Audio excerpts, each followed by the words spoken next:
In part one of our Blackberry Port video, we showed you how to get all those luscious fruit flavours out of blackberries and blackcurrants and how to start all of that fermenting, how to ferment it safely and get it into a demijohn. In today's part two, what we're going to cover is how to clear that wine, how to stabilise it, how to sweeten it to that lovely, rich, mellow port taste, and then how to fortify it to a full-blown port strength.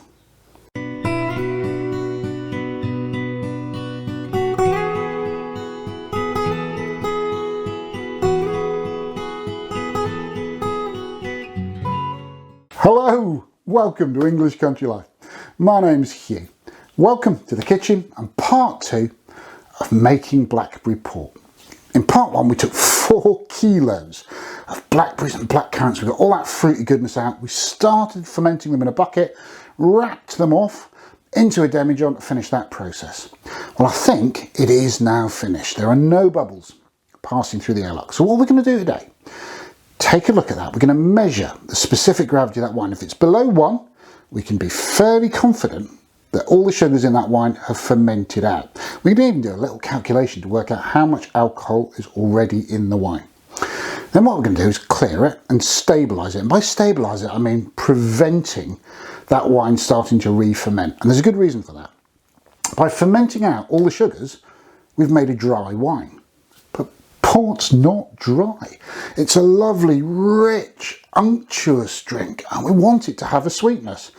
In order to give it back that sweetness, what we need to do is stabilise it, i.e. stop fermentation starting up again, and then add back some sweetness into the wine to bring out all the lusciousness of the fruit. After that, we might bump up the alcohol with a bit of fruit brandy to bring it up to that full fortified port wine strength of around 20%. But first things first, let's get into that wine, let's have a look at it, let's measure its specific gravity and have a little taste. So let's take off the brown paper jacket that we put on to stop sunlight bleaching it. Look at that colour. That's why we put the brown paper jacket. I want that deep purple colour. Now there's no gas coming through the airlock. Although you can see what appears to be foam here, that's just sort of almost staining from when the wine was foaming up and it was fermenting vigorously, but it's not now. In fact, you can see a layer of sediment at the bottom where the yeast's dying off and settling out. What I need to do is just take out a little bit of this wine so that we can test it.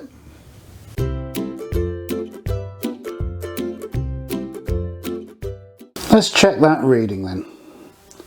As you can see, the top of the wine is level with about the middle of that red band on the hydrometer. And if I read it carefully, I'm getting a reading of 0.992. We're well down, below 1, so we know we've fermented out the available sugar in the wine. We can also calculate the alcohol now because we took the original gravity reading. The original specific gravity was 1.102. If we deduct from that the final gravity reading to get the difference, the final gravity was 0.992, and then we multiply the result of that calculation by 131.25, we get the alcohol percentage by volume, about 14.4% alcohol. So a really quite respectable, strong wine there. Don't worry about trying to remember the calculations. There'll be a downloadable fact sheet at the end of the video with the full process and everything you need to do to create this wine. It is a little bit tricky, so don't worry about trying to take notes. I promise you there'll be a PDF on our own website that walks you through it step by step. So we know we got 14.4% alcohol by volume.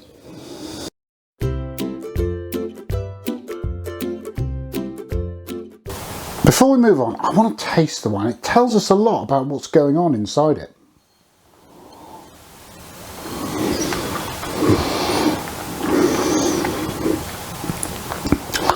Monstrous fruit in that one. There's a massive note of blackcurrants, that really sort of sharp, acid but fruity flavour of blackcurrants, and then it follows up with the softer notes of the blackberries. But it's far too dry, far too dry. Not surprising, we've fermented all the natural fruit sugars out of the wine. So to get this flavour where we want it to be, we're going to use a process called back sweetening. And it's a 3-step process. Step 1 is to clarify, clear all the solids out of the wine. Step 2 then is a process called stabilisation. We add 2 chemicals, potassium sorbate, potassium metabisulfate, and what they do is they coat any remaining yeast in the wine, stop it reproducing, stop it re-energising, because in step 3 we're going to add sugar back in. And if we haven't stopped that yeast from working, what's going to happen is it's just going to wake up again and start fermenting again. We're going to end up with a dry wine again. Now, because the stabilisers coat the yeast, we've got to get the solids out first. So it does need that 3-step process.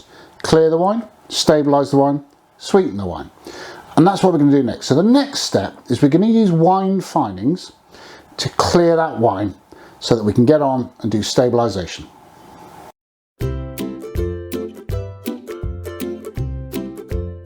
Now what I want you to know is there's already a layer of sediment in the wine. We need to rack the wine, siphon the wine off that sediment before we use the finings to settle out any remaining solids in the wine. So we're going to take a wine siphon, we're going to take a clear, sterilised demijohn, siphon the wine off, then we'll start the finings process when we've got rid of all that sediment.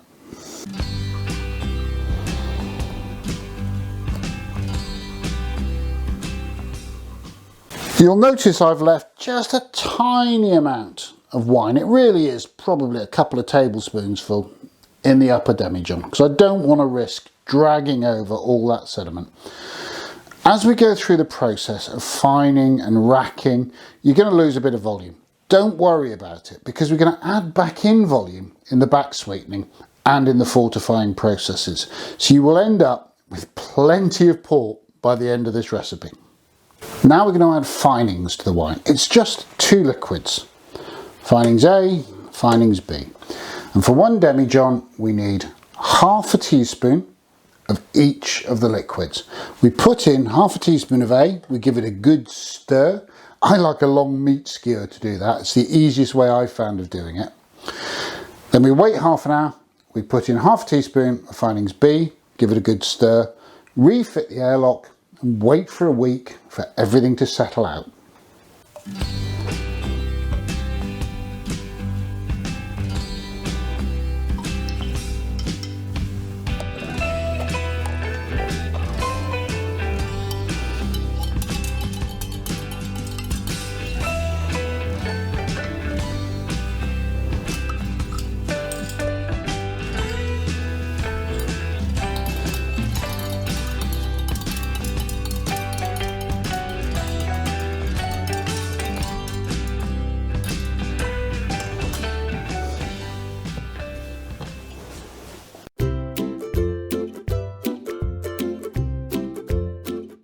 I love finings, I do too. Some home winemakers say, oh, just keep racking it, you don't need them. But finings clear it so efficiently and speed the process along. And this wine looks fabulous. Come and have a look. Look at the colour. Can't you almost taste the blackberries and blackcurrant richness in that wine? And look, one nice clean line of sediment at the bottom. We're going to rack the wine off that sediment now.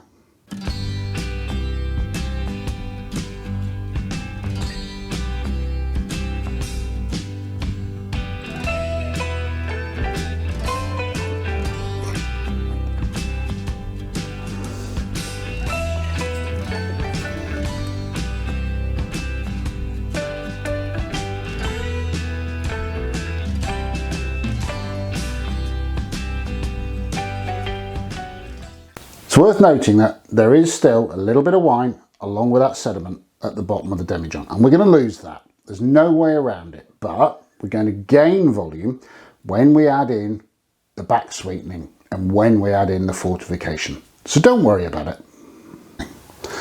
This next part is optional, but I do like to use a wine filter. It just gives the wine a final polish. So I'm going to run that wine quickly through a wine filter because there's not going to be any new particulates building up in the wine. And I want to get it as clear and clean as I can before stabilisation. If you haven't got a wine filter, don't worry about it. Just skip over this step.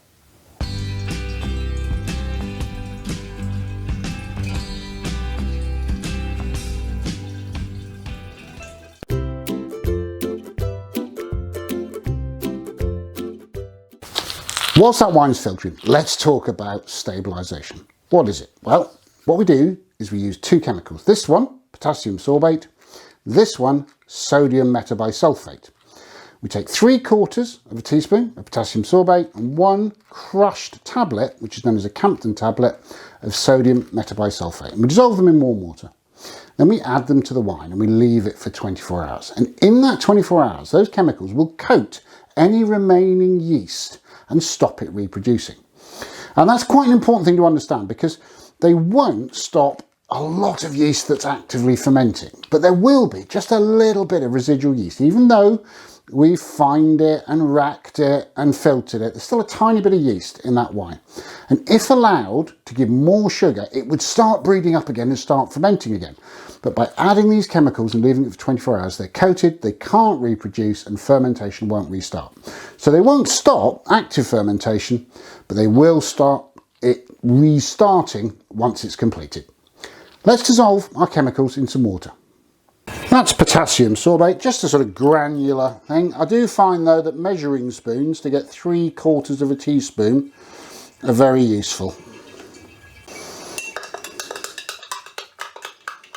These are Campden tablets, like little aspirins. To crush them, I put them between 2 teaspoons and press, and that way the powder doesn't go everywhere, but it does help them dissolve more quickly.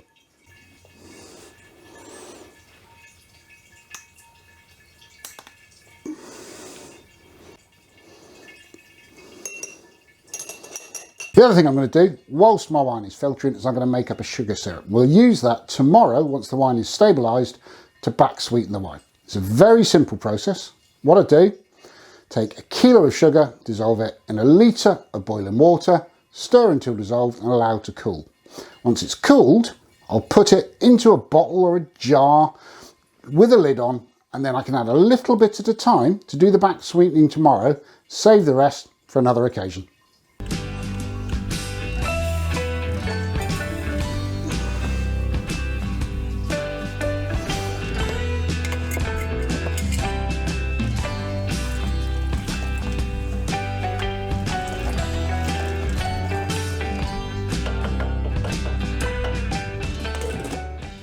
Well, the wine's finished running through the filter and the stabilisers are fully dissolved. You get a slightly sort of yellowish cast to the liquid when that potassium sorbate dissolves. I'm going to pour that into the wine, mix it well, then I'll refit the airlock and refit the brown paper jacket, which is only there to stop the sunlight reducing the colour of the port at the end product. Then I'm going to leave it for at least 24 hours, overnight. But if I couldn't get to it tomorrow, the day after, the week after, the month after is fine. So long as an airlock's fitted, this wine is now stabilised, it's absolutely fine, it's not going anywhere. But we'll probably get to it quicker than that.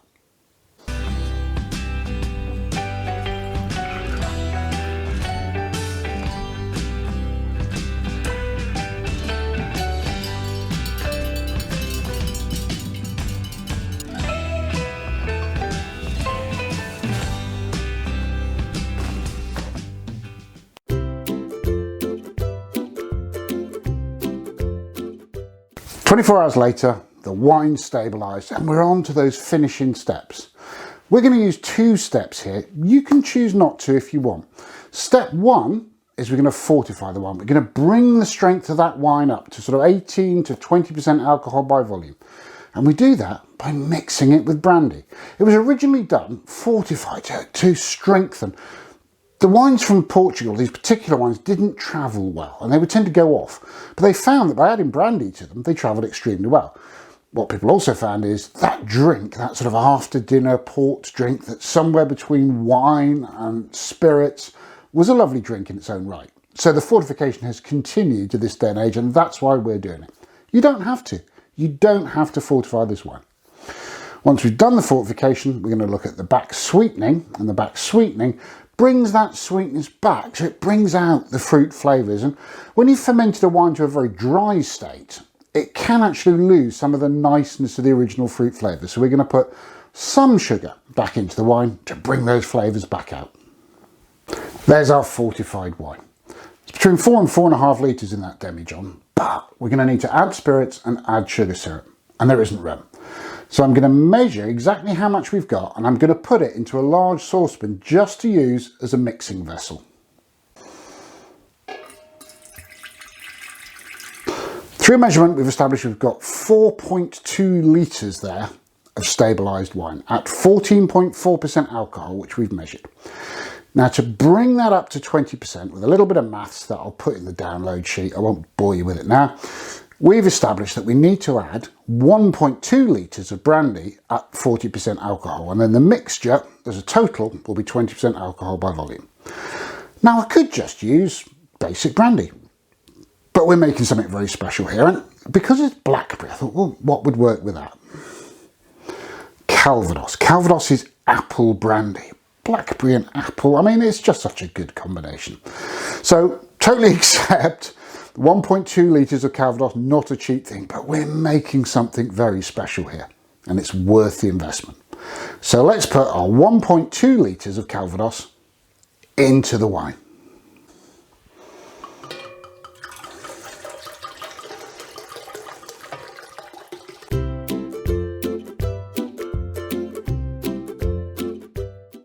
So we're now up to 5.4 litres. You can see why we can't do this in the demijohn, we'd have run out of room. It's back sweetening time. We're going to mix a little bit of our sugar syrup into that wine to bring out those wonderful fruit flavours. It's a dodgy, delicate, do it by taste process. And I have once in the past got it wrong and over sweetened, and you can't take the stuff out again. So what I do now is I take 10% of my mixture. I've got 5.4 litres, we're looking at 540 ml, and I'll measure how much I need to sweeten that right, and then I'll add 9 times that to the remaining of the liquid. And if I get it wrong, I've still got 9/10 of my liquid unsweetened, so I can work out my mistake. This is my back sweetening process. So in this jug, I've got 10% of my mixed wine and Calvados, and in this jug, I've got 100 ml of the 1-to-1 sugar syrup that we made yesterday and allowed to cool. And I'm gradually going to put a few drops at a time, mix it into the wine, taste the wine, and continue adding it slowly till I get to a taste that I'm happy with. Once I've done my back sweetening, I'll pour the sample back into the main body of the liquid. We knew that wine was dry. It took 150 ml of sugar syrup to sweeten it to the point where it became luscious and rich again. Now, of course, that's lowered the alcohol again. So if you really want to keep it up at 20%, you probably need to fortify above 20% before adding the sugar syrup. But I don't like to do it the other way around, because if you add the sugar syrup before adding the brandy, the flavour profile changes again when you add the brandy. And I think overall, getting the flavour right is the most important thing. If you really want a 20% by volume strength, then obviously take it up a bit above 20% before you start adding sugar syrup. I think it also varies by fruit. If it's all blackberry, I don't find it needs as much sweetness as when you add blackcurrant, because blackcurrant with all fruit sugars removed is a very sharp taste indeed. But experiment, try it with the fruit you're using. Anyway, I'm going to add now the rest of the 1.5 litres, because it was 150 ml for 10% of the wine, so it will be 1500 ml for all the wine. But we've already added, of course, 150 ml. So I'll take the balance of that, 1350 ml, add it into the body of the port.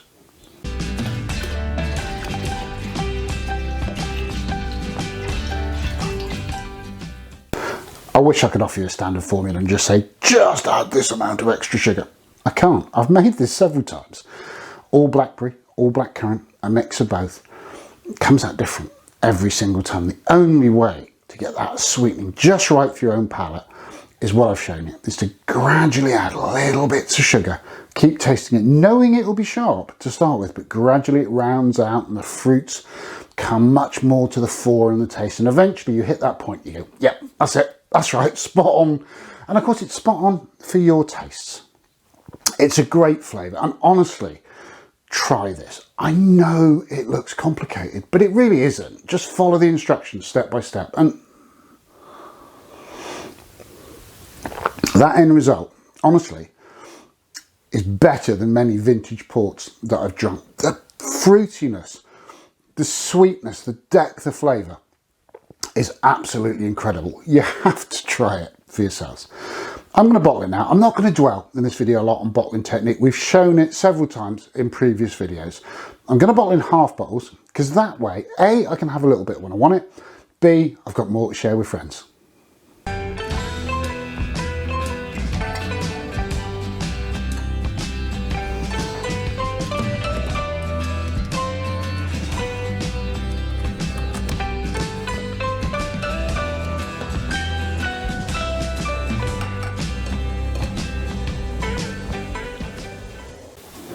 That's Blackberry Port.